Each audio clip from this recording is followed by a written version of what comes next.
Dan PAUD. Halo, apakah adik-adik sudah tahu? Pilih salah satu pelajaran. Rara, kumpulan cerita anak, kisah Roro Jonggrang dan Candi Prambanan. Alkisah, ada sebuah kerajaan yang rakyatnya hidup tentram, damai, dan makmur. Kerajaan itu bernama Kerajaan Pengging. Di Kerajaan Pengging hiduplah seorang pangeran yang gagah berani dan sakti bernama Pangeran Bandung Bandawasa. Ia masyhur sebagai pangeran yang baik hati dan suka melindungi rakyatnya.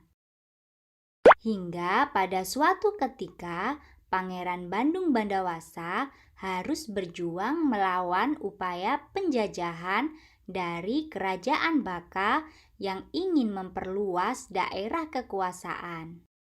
Pangeran Bandung Bandawasa berhasil mengalahkan pasukan Kerajaan Baka yang dipimpin oleh seorang raja raksasa bernama Prabu Baka. Setelah berhasil mengalahkan Prabu Baka, Pangeran Bandung Bandawasa mendatangi Kerajaan Baka.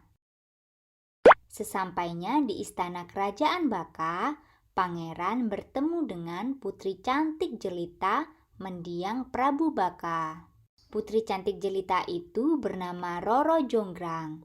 Pangeran tertarik dengan sosok Roro Jonggrang yang rupawan, lalu berniat meminangnya. Roro Jonggrang berniat menolak pinangan Pangeran Bandung Bandawasa. Tetapi ia tidak berani menolak pinangan sang pangeran.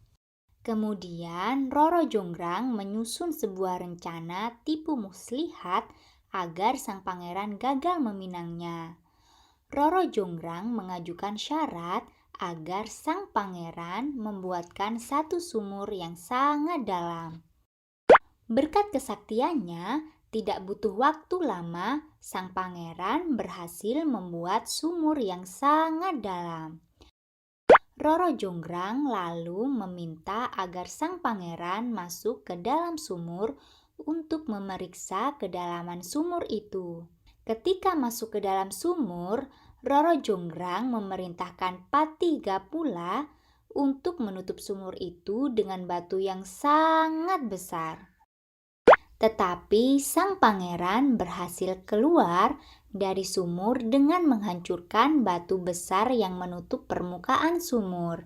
Sang pangeran masih bisa bersabar meskipun hampir celaka akibat ditimbun batu besar saat masuk ke dalam sumur. Roro Jonggrang masih belum mau menerima pinangan sang pangeran.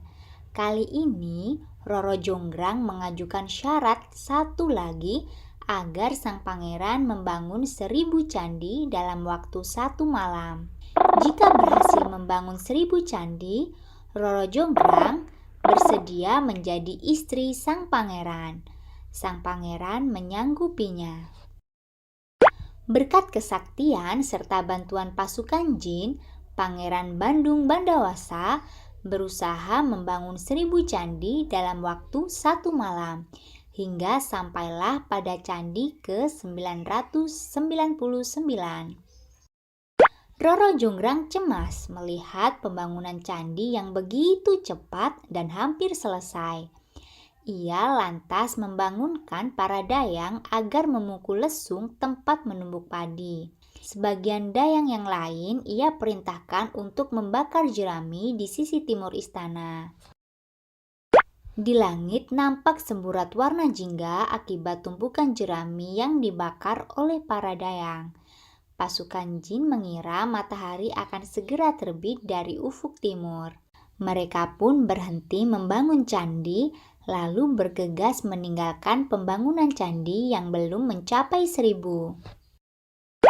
Pangeran Bandung Bandawasa sangat marah mengetahui tipu muslihat yang dilakukan oleh Roro Jonggrang.